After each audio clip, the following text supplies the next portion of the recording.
नमस्कार। आज हम गोता लगा रहे हैं हिंदी साहित्य की एक बेहद महत्वपूर्ण और कहना चाहिए बहुत मार्मिक रचना में, महादेवी वर्मा जी की कविता संध्या गीत। जी बिल्कुल। एक बहुत ही गहरी कविता है ये। हाँ, और हमारे पास इसके विश्लेषण से जुड़े कुछ अंश हैं, कुछ नोट्स हैं। इनसे हमें इसकी जो भावनात्मक परतें हैं ना, और जो काव्य की बारीकियां हैं, वो समझने में थोड़ी मदद मिलेगी। मतलब इनको देखकर तो यही लगता है कि ये सिर्फ शब्द नहीं है, ये पूरा एक अनुभव है। सही कहा। महादेवी जी की कविताओं के साथ अक्सर ऐसा ही होता है। तो आज हमारा मकसद यही है कि इस कविता के मर्म को पकड़ें, समझें कि ये कहना क्या चाहती हैं, इसके प्रतीक क्या हैं, और वो जो छायावादी दौर था हिंदी साहित्य का, उसमें इसकी जगह इतनी खास क्यों है। इन स्रोतों में जो बातें हैं वो वाकई सोचने पर मजबूर करती हैं। चलिए मिलकर इस कविता की दुनिया में उतरते हैं। जरूर। तो सबसे पहले शीर्षक पर ही रुकते हैं, संध्या गीत। हम्म, ये दो शब्द संध्या और गीत हम्म। अपने आप में क्या कहानी कहते हैं, इनका चुनाव महज संयोग तो नहीं लगता। बिल्कुल नहीं, संयोग तो बिल्कुल नहीं है। ये शीर्षक ही आप कह सकती हैं कविता की आत्मा की कुंजी है। हम्म, स्रोत हमें याद दिलाते हैं कि यहाँ संध्या सिर्फ दिन का ढलना नहीं है। हम्म। मतलब वो गोधूली बेला ही नहीं है। ये एक बहुत गहरा प्रतीक है। गहरा प्रतीक मतलब? मतलब ये जीवन की ढलती शाम हो सकती है। उम्र का वो पड़ा जहाँ थोड़ी सक्रियता कम होती है, चिंतन बढ़ जाता है। या फिर ये मन की वो अवस्था भी हो सकती है जहाँ बाहरी शोर थम जाता है और इंसान अपने अंदर झांकता है। एक ठहराव है, एक खामोशी है। पर अहम बात यह है कि ये खामोशी बोलती है। अच्छा, खामोशी बोलती है। और गीत? गीत तो हम अक्सर खुशी या उत्सव से जोड़ते हैं, पर यहाँ संध्या के साथ ये थोड़ा। है ये है अंतरतम की पुकार, आत्मा की आवाज, जो शायद उदासी में डूबी है या किसी गहरे इंतजार में है, या शायद बस अपनी तन्हाई को ही संगीत में ढाल रही है। ये वो गीत है जो होठों से नहीं, रूह से निकलता है। रूह से निकलने वाला गीत, वाह। तो संध्या गीत शीर्षक ही हमें बता देता है कि हम एक ऐसी रचना पढ़ने जा रहे हैं जहां शाम की खामोशी में आत्मा का संगीत गूंज रहा है। एक ऐसा संगीत जो मीठा भी हो सकता है और दर्द भरा भी। ये मूड सेट कर देता है चिंतन, थोड़ी उदासी और बहुत सारी गहराई। ये तो शीर्षक की बहुत गहरी व्याख्या हुई। यानी पाठक पहले शब्द से ही एक खास भावनात्मक माहौल में जैसे दाखिल हो जाता है। अब थोड़ा कविता की पृष्ठभूमि और उसके दौर पर आते हैं। स्रोत इसे महादेवी वर्मा की प्रसिद्ध रचना और छायावादी युग का एक बेहतरीन नमूना बताते हैं। साथ ही जीवन की अस्थिरता, अकेलेपन और मन की भीतरी पीड़ा जैसे विषयों का जिक्र है। ये छायावाद क्या था और ये कविता उससे कैसे जुड़ती है? हाँ, ये समझना जरूरी है। देखिए, छायावाद जो मोटे तौर पर हम कह सकते हैं 1920 से लेकर 1936-37 तक का दौर था, वो हिंदी कविता में एक बड़ा मोड़ था। इससे पहले की कविता ज्यादातर बाहरी चीजों पर थी, समाज सुधार, नैतिकता, उपदेश। छायावादी कवियों ने क्या किया कि कैमरे का फोकस अंदर की तरफ मोड़ा। अंदर की तरफ। हाँ, मतलब व्यक्तिगत भावनाएं, कल्पना, प्रकृति से प्रेम और एक तरह का रहस्यवाद, ये सब उनकी कविताओं में उभर कर आया। और भाषा भी सीधी सपाट नहीं रही, वो ज्यादा लाक्षणिक, सांकेतिक और चित्रमयी हो गई। महादेवी वर्मा तो छायावाद के 4 प्रमुख स्तंभों में गिनी जाती हैं, प्रसाद, पंत, निराला और महादेवी। अच्छा, तो ये जो स्तंभ वाली बात है, तो संध्या गीत में ये छायावादी तत्व कैसे दिखते हैं? देखिए, जैसा स्रोत बताते हैं, कविता बात करती है अस्थिरता की, अकेलेपन की, भीतरी पीड़ा की, है ना? ये सब बेहद निजी, व्यक्तिनिष्ठ अनुभव है, बिल्कुल छायावादी मिजाज के। और इन भावनाओं को कहने का तरीका भी सीधा नहीं है। कवयित्री प्रकृति का सहारा लेती हैं, प्रतीकों का इस्तेमाल करती हैं, भाषा बहुत कोमल है, संगीत भरी है। ये सब छायावाद की पहचान है। ये कविता कोई भारी भरकम उपदेश नहीं देती, बल्कि पढ़ने वाले के मन में एक एहसास जगाती है, उसे उसी अनुभव से गुजारती है जिससे कवयित्री गुजर रही हैं। यही छायावाद का जादू है, इशारों में गहरी बात कहना। इशारों में गहरी बात कहना। चलिए अब कविता के जो मुख्य भाव हैं उन पर आते हैं। स्रोत में विरह और पीड़ा का खास तौर पर जिक्र है। ये किस तरह का विरह है और ये पीड़ा कैसी है? क्या ये किसी आम इंसान के दुख जैसा है? स्रोत इस पर काफी जोर देते हैं और ये वाकई कविता का केंद्रीय भाव है। लेकिन ये समझना अहम है कि महादेवी जी का विरह और पीड़ा अक्सर लौकिक मतलब दुनियावी प्रेम के बिछोह से कुछ ज्यादा होता है। विश्लेषण ये इशारा करता है कि यहाँ आत्मा का अपनी प्रिय से बिछुड़ने का दर्द है। प्रिय, ये प्रिय कौन है? हाँ, यही तो बात है। ये रहस्य बना रहता है। क्या ये कोई इंसान है या वो ईश्वर, वो परम सत्ता जिससे आत्मा मिलना चाहती है पर मिल नहीं पाती, या शायद जीवन का कोई खोया हुआ आदर्श? स्रोत कहते हैं कि ये स्पष्ट नहीं है और शायद यही इसकी खूबी है। अस्पष्टता ही खूबी है। कैसे? क्योंकि ये अस्पष्टता उस पीड़ा को और गहरा और सार्वभौमिक बना देती है। पढ़ने वाला उसे अपने अनुभवों से जोड़ सकता है। अच्छा, यानी ये पीड़ा सिर्फ किसी एक व्यक्ति की कहानी नहीं रहती, बल्कि एक व्यापक मानवीय अनुभव बन जाती है। इतना जो रिश्ती रहती है, ऐसा लगता है जैसे इंतजार है, पर यह भी पता है कि शायद जिसका इंतजार है वो कभी नहीं आएगा। हाँ, ये भाव तो है कविता में। जी। ये उम्मीद और नाउम्मीदी के बीच झूलती हुई खामोश गहरी पीड़ा है जो पूरी कविता के माहौल में महसूस होती है। स्रोत इसे आंतरिक वेदना कहते हैं, जो बिल्कुल सही शब्द है। इसी से जुड़ा दूसरा भाव है अकेलापन और रिक्तता। स्रोत बताते हैं कि कवयित्री इसे दर्शाने के लिए संध्या के माहौल का इस्तेमाल करती हैं। ये कैसे होता है? ये तकनीक क्यों इतनी प्रभावशाली है? ये बहुत दिलचस्प तरीका है और महादेवी जी इसमें माहिर थीं। जैसा विश्लेषण बताता है, वो सीधे सीधे ये नहीं कहती कि मैं अकेली हूँ या मेरा मन खाली है। इसके बजाय वो शाम के दृश्य का वर्णन करती हैं। सूरज डूब रहा है, रोशनी कम हो रही है, पंछी अपने घोंसलों में लौट रहे हैं, चारों तरफ एक खामोशी पसर रही है। हाँ। वो दिखाती हैं कि कैसे दिन भर की चहल पहल के बाद सब कुछ शांत और स्थिर हो गया है। इस बाहरी शांति और स्थिरता के वर्णन के जरिए वो पाठक के मन में अंदरूनी अकेलेपन और खालीपन का एहसास जगाती हैं। तो मतलब बाहरी दुनिया अंदरूनी दुनिया का आईना बन जाती है। एकदम सही। स्रोत इसी बात पर जोर देते हैं कि प्रकृति यहाँ सिर्फ बैकग्राउंड नहीं है, वो भावना का विस्तार बन जाती है। जब कवयित्री कहती हैं कि शाम थक गई है या उदास है, तो वो असल में अपनी या उस आत्मा की थकान और उदासी बता रही होती है। इसे साहित्य में मानवीकरण कहते हैं, प्रकृति को इंसानी गुण देना। मानवीकरण? हाँ, सुना है। और ये तकनीक इसलिए प्रभावशाली है क्योंकि ये पाठक को उपदेश नहीं देती, बल्कि उसे महसूस कराती है।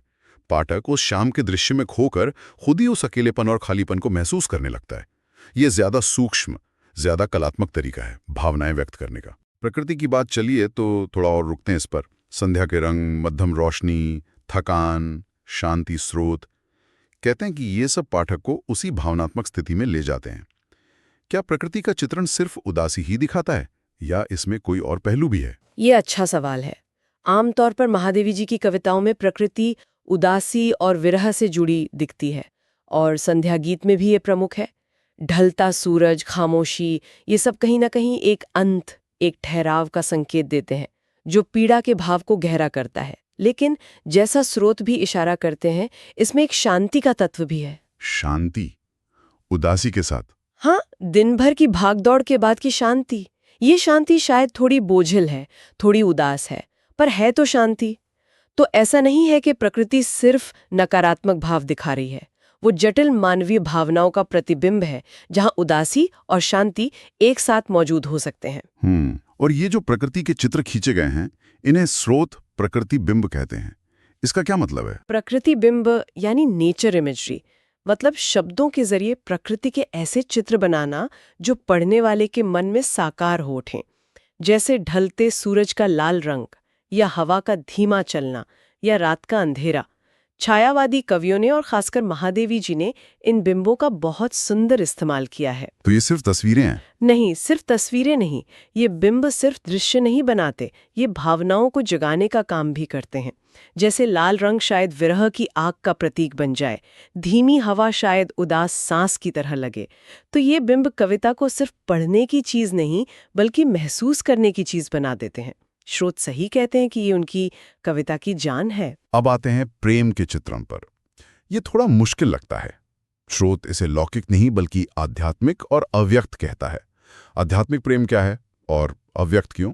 हाँ, ये छायावादी कविता का और खासकर महादेवी जी की कविता का एक अहम और थोड़ा उलझा हुआ पहलू है। लौकिक प्रेम से मतलब है साधारण दुनियावी प्यार जो हम इंसानों के बीच देखते हैं, जिसमें मिलना जुलना शारीरिक आकर्षण शामिल हो सकता है। स्रोत के अनुसार संध्या गीत का प्रेम इससे अलग है, ये आध्यात्मिक है। आध्यात्मिक मतलब आत्मा से जुड़ा हुआ। हाँ, इसका संबंध आत्मा से है, परमात्मा से हो सकता है, या किसी ऐसे अनदेखे अनजाने प्रिय से है जिसकी चाहत तो है पर वो सामने नहीं है। ये शरीर का नहीं, आत्मा का खिंचाव है। और अव्यक्त यानी अनएक्सप्रेस्ड, ऐसा क्यों? इसे कहाँ क्यों नहीं जाता? अव्यक्त इसलिए क्योंकि इस प्रेम को साफ साफ शब्दों में बयां करना मुश्किल है। ये शायद कवयित्री करना ही नहीं चाहती। ये एक एहसास है, एक तड़प है, एक गहरा जुड़ाव है जो मन के अंदर ही अंदर चलता रहता है। इसे इशारों में, प्रतीकों में, प्रकृति के जरिए महसूस तो कराया जाता है पर खुलकर कहा नहीं जाता। स्रोत बताते हैं कि ये छायावादी रहस्यवाद का भी एक हिस्सा है, जहां चीजें पूरी तरह स्पष्ट ना होकर एक धुंधलके में लिपटी रहती हैं, जिससे एक रहस्य और गहराई का भाव पैदा होता है। ये प्रेम गाया नहीं जाता, महसूस किया जाता है। ये दिलचस्प है कि कैसे भावनाएं सीधे कहने के बजाय घुमा फिराकर परोक्ष रूप से व्यक्त की जा रही हैं। यहीं पर शायद भाषा और शैली का महत्व सामने आता है। स्रोत छायावादी भाषा गहन प्रतीकों, कोमल, लयबद्ध और आत्मा को छू लेने वाली शैली की बात करते हैं। इसे थोड़ा और खोलेंगे जरूर।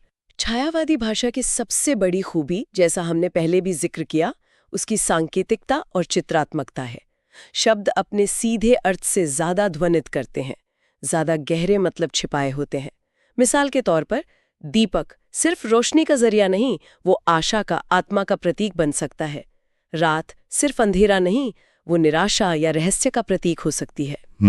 स्रोत बताते हैं कि महादेवी जी की भाषा में तत्सम यानी संस्कृत के शब्दों का इस्तेमाल ज्यादा है, जिससे गंभीरता और उदात्तता आती है, लेकिन साथ ही उसमें एक अद्भुत कोमलता है। स्रोत इसे कोमलकांत पदावली कहते हैं और एक संगीत है। आप कविता पढ़ें तो लगता है जैसे कोई धीमा उदास गीत सुन रहे हों। और ये लयबद्धता, क्या ये सिर्फ तुकबंदी है, राइमिंग जिसे कहते हैं? है शब्दों का चुनाव, वाक्य की बनावट वो ऐसी होती है कि पढ़ने में एक बहाव, एक संगीत महसूस होता है। ये कविता को गेय बनाता है, मतलब उसे गाया भी जा सकता है। और महादेवी जी की कई कविताएं गाई भी गई हैं। ये संगीतात्मकता उस भावनात्मक असर को और गहरा कर देती है। ये सारे तत्व, सांकेतिक भाषा, गहरे प्रतीक, कोमल शब्द, भीतरी लय, मानवीकरण, प्रकृति बिंब मिलकर एक ऐसी शैली बनाते हैं जो श्रोता के शब्दों में आत्मा को छू लेती है। ये दिमाग से ज्यादा दिल पर असर करती है। तो इसका मतलब ये हुआ कि ये कविता सिर्फ कुछ विचारों या भावनाओं को हम तक पहुंचाती नहीं, बल्कि पाठक को एक पूरे अनुभव संसार में ले जाती है। वो सिर्फ पढ़ता नहीं, जीता है उस अनुभव को। आपने बिल्कुल सही पकड़ा। विश्लेषण का निचोड़ यही है। ये कविता जानकारी देने के लिए नहीं लिखी गई है, ये पाठक को एक अंतर्मन की यात्रा पर ले जाने के लिए है। जब आप इसे पढ़ते हैं तो आप सिर्फ महादेवी वर्मा की पीड़ा या अकेलेपन को नहीं समझते, आप कहीं ना कहीं अपने अंदर के वैसे ही भावों से जुड़ जाते हैं। हाँ, ये होता है। वो शाम, वो खामोशी, वो इंतजार, वो अव्यक्त प्रेम, ये सब आपके अपने अनुभव का हिस्सा बन जाते हैं। स्रोत में जो कहा गया है कि संध्या मनोदशा का दर्पण बन जाती है, वो इसी बात की तरफ इशारा करता है। पाठक उस आईने में अपनी ही भावनाओं की परछाई देखने लगता है। ये सिर्फ पढ़ना नहीं, एक तरह का ध्यान या मेडिटेशन बन जाता है। इस पूरी बातचीत के बाद अगर हमें स्रोत के आधार पर संध्या गीत का सार या उसका महत्व बताना हो तो क्या कहेंगे? इसका निचोड़ क्या है? स्रोत के निष्कर्ष को देखें तो संध्या गीत महज एक कविता नहीं है। ये मानवीय वेदना, विरह की गहराई और उस अनूठे अलौकिक प्रेम की संगीतमय अभिव्यक्ति है जिसे शब्दों में बांधना मुश्किल है। ये दिखाती है कि महादेवी वर्मा छायावादी काव्य शैली की कितनी सिद्ध हस्त कलाकार थीं। कैसे वो निजी भावनाओं को सार्वभौमिक अनुभव में बदल सकती थीं, कैसे वो प्रकृति को भावनाओं का आईना बना सकती थीं और कैसे वो कोमल शब्दों में भी गहरा दर्द और दर्शन भर सकती थीं। ये कविता उनके अंतर्मन की गहराई और उनकी काव्य प्रतिभा का एक उत्कृष्ट उदाहरण है, और शायद ये हमें सिखाती है कि उदासी और पीड़ा में भी एक अजीब किस्म का सौंदर्य और गहराई हो सकती है। तो आज हमने महादेवी वर्मा की संध्या गीत की कई परतों को खोलने की कोशिश की। हमने समझा कि कैसे शीर्षक ही कविता का मूड तय कर देता है, कैसे संध्या सिर्फ एक समय नहीं बल्कि जीवन और मन की अवस्था का प्रतीक है। हमने विरह, पीड़ा, अकेलेपन जैसे भावों की गहराई देखी और ये भी जाना कि ये कैसे आम दुनियावी दुखों से अलग, ज्यादा आध्यात्मिक और अव्यक्त हैं। जी। हमने प्रकृति के महत्व को समझा, कैसे वो सिर्फ पृष्ठभूमि नहीं बल्कि भावनाओं का दर्पण और साथी बन जाती है, और कैसे प्रकृति बिंबों और मानवीकरण से कविता जीवंत हो उठती है। और हमने छायावादी भाषा और शैली की उन खूबियों को पहचाना जिन्होंने इस कविता को इतना असरदार बनाया है, उसकी कोमलता, लयबद्धता, सांकेतिकता। बिल्कुल। ये बिल्कुल साफ है कि संध्या गीत बस कुछ पन्नों पर लिखे शब्द नहीं है। ये तो भावनाओं और अनुभवों का एक गहरा समुंदर है, जिसमें पाठक जितनी बार गोता लगाए शायद उतनी बार उसे नए मोती मिले। ये हमें सोचने पर मजबूर करती है, महसूस करने पर मजबूर करती है। और इस सारी बातचीत से ना एक आखिरी ख्याल मन में आ रहा है। हम सब रोज शाम होते देखते हैं, सूरज को ढलते देखते हैं, दिन भर के शोर के बाद की खामोशी महसूस करते हैं। लेकिन क्या इस कविता के विश्लेषण, इसके प्रतीकों को समझने के बाद हमारा शाम को देखने का नजरिया कुछ बदलेगा? अच्छा सवाल है। जब अगली बार हम ढलती शाम की उदासी या शांति को महसूस करेंगे, तो क्या उसमें हमें सिर्फ गुजरते वक्त का एहसास होगा, या महादेवी वर्मा की तरह हम उसमें छिपे गहरे अर्थों, भावनाओं की परछाइयों या उस अव्यक्त सौंदर्य को भी देख पाएंगे? ये सोचने की बात है कि कैसे एक कविता हमारे रोजमर्रा के अनुभवों को भी कितनी नई गहराई और मायने दे सकती है। शायद यही साहित्य का असली जादू है।